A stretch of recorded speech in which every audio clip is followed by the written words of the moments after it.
Right everyone, today we're going to be talking about another amazing team for the recently reworked challenge Rancor, this time focused on Phase 4. So before the nerf, Phase 4 was by far the toughest part of the raid, and because of the coordination required, it was a stalling point for many guilds, my own included, simply because getting 20 plus people online at the same time, when you have people from all over the world, was no easy task. Now thankfully it's a lot easier, and getting a bunch of players to throw the kitchen sink at the phase isn't too difficult. However, in terms of optimal teams, today we're going to be looking at one of the best that surprisingly isn't too affected by the damage buffs during the battle and still pulls an almost identical score to before the changes. It is played a little differently to before though, and I'm going to show you all in detail how to do this properly later on in the video so you can all grab an easy 5 to 6% damage for your guilds. The good news is, however, this team has almost no RNG and is very easy and fast to run. It won't really take you more than a few minutes to get this done as long as everything is done properly, which is a nice change of pace from most of the teams used in this raid, which as you know can be very RNG dependent and can sometimes even take hours to get the score you're after. Before we get started though, please take a moment to help me out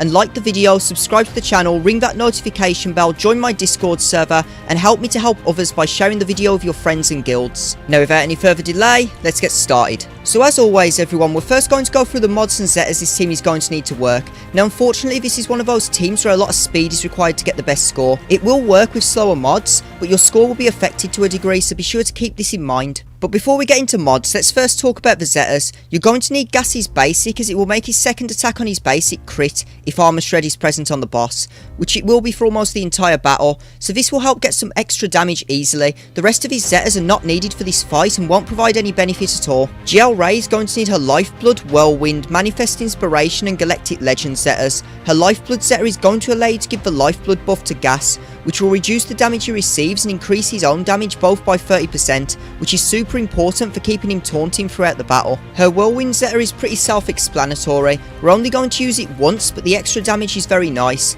Manifest Inspiration is going to stop the Rancor's special, reducing our turn meter, and her Galactic Legend zeta is going to massively increase her max health, which means stronger bonus protection gains for the rest of the team, as well as a 30% damage reduction for herself. You'll also need Rex's Captain of the 501st zeta to help reduce 5's assist. You won't need any of 5's or Hermit Yoda's zetas as their effects are mostly useless in this fight. You could argue for 5's Sacrifice, but generally once Gas drops at the end, everyone is taken out before taking another turn.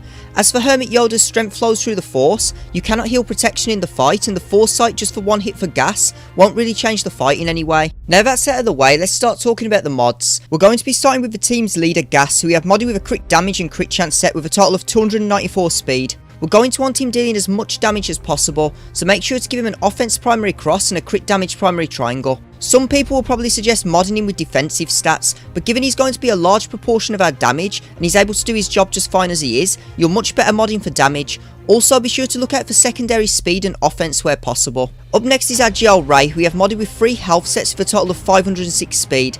Now with Ray there is nothing more important than having health primaries everywhere you can, including the arrow. This is because the bonus protection she grants from Lifeblood is calculated based off her max health. Be sure to look for some speed in the secondaries though, as she needs to be fast enough to keep Gas from being knocked down by the Rancor's frenzy of attacks. Next up is our Rex, who we have modded with a speed set and 2 of our fastest mods with a total of 326 speed. Nothing much else to say here as speed is all that really matters. You don't need to worry about survivability as Gas taunting is going to prevent him from taking any damage throughout the battle. Up next is our 5's, who is modded with a speed set and another 2 of our fastest mods with a total of 284 speed. You do want him taking turns often to increase the stacking damage of Rex's AA, which gains strength each time a clone ally takes a turn, and given 5's is the only other clone on the team, his role here is important. Similar to Rex, you don't really need to worry about his survivability because Gas will protect him right until the final turn. And finally we have our Hermit Yoda, who we have modded with a speed set and another 2 of our fastest mods with a total of 336 speed. He, like the previous 2 characters, are focused mainly on speed.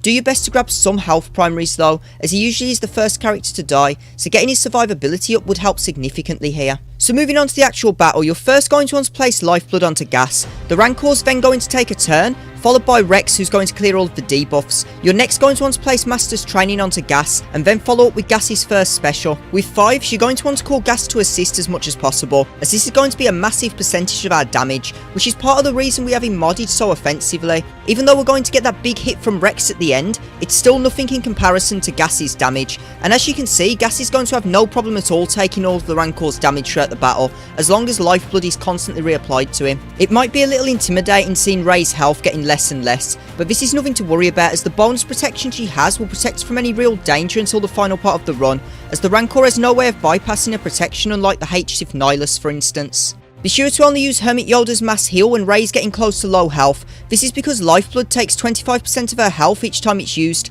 so Hermit Yoda's mass heal is going to be needed to keep Rey Lifeblood in gas, which as you all know is crucial for keeping gas standing. So that's pretty much it in terms of tactics. As I said earlier, it really is a fast and simple team to run. One thing I forgot to mention though, make sure to not use Master's Training on anyone else besides Gas, and this is because the assist damage from everyone else is not worth the turn meter it grants to the Rancor, as every time he's hit he will gain additional turn meter, which will speed up his attacks and enrage cooldown, and given that we want to last until enrage with this team, we want to slow it down to a degree. Just to be clear though, continually reapply Master's Training to Gas, as his damage is well worth it.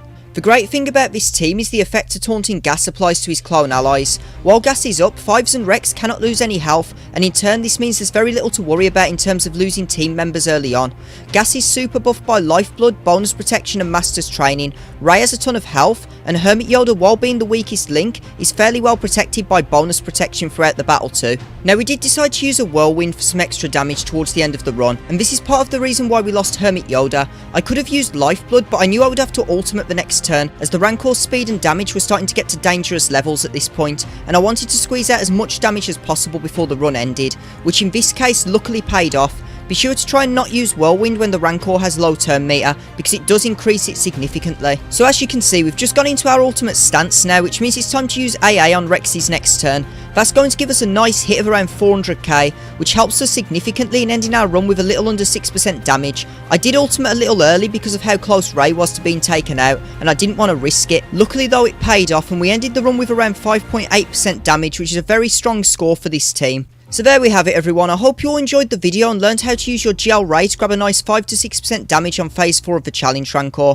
Unlike my previous guide on Vader for phase 1, this one felt very self-explanatory for the most part. It really is a simple setup and playthrough, but I'm sure most of you will get right in only a couple of tries. You won't be there for hours and hours repeating the battle trying to get a decent score. The main thing you need to focus on for this to work really well is mods on Gas and GL Rey, which we discussed earlier on in the video. Outside of this, there really is very few places this can go wrong during the actual run. I'm probably going to be taking a little break from challenge Rancor content for a little while now to get back to making my TB guides, which I have a ton of footage for that I've gathered over the past few months, so make sure to subscribe to the channel so you can all stay tuned for that. Please remember to share this guide with your guildies as well so we can help as many guilds as possible beat the challenge Rancor. Thanks for watching everyone, and I'll see you all very soon.